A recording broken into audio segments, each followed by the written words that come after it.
Силер неге права ала албай атканыңарды таптым мен туугандар. Приложение жаздым, көчүрүп алып, мен дагы тапшырып көрөйүнчү, эмнеге эле мындай болуп атат, кайра эле экзаменден кулап атат дедим. Анан кыргызча которуп коюптур баардыгын. Анан кыргыз тилден жакшы эле окугам, Кудайга шүгүр. Өзүмө жетет да билимимчи кыргыз тилден. Анан мындай суроо турат.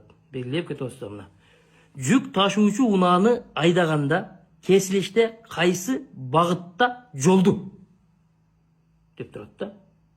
Кесилиште кайсы багытта жолду? Бул үтүр менен бүтүп калган нерсе да. Жолду эмне кылам ошондо мен? Жолду бузуп ташайынбы? Же жолдун ортосуна отуруп алайынбы? Анан кийин суроолор кетти. Каалаган багытта солго жана артка гана, түз солго жана артка гана дейт. Түз сол жакын карап чукулап ташайынбы жолду? Эмне кылайын азырчы? Ушуну кичине карап коюш керек экен. Анан кийин түшүнүп бир нерсени белгилейин, мен азыр түшүнгөн жокмун ого. Не кылайын азыр? Ошо силерде күнөө деле жок. Силер жакшы эле билет экенсиңер.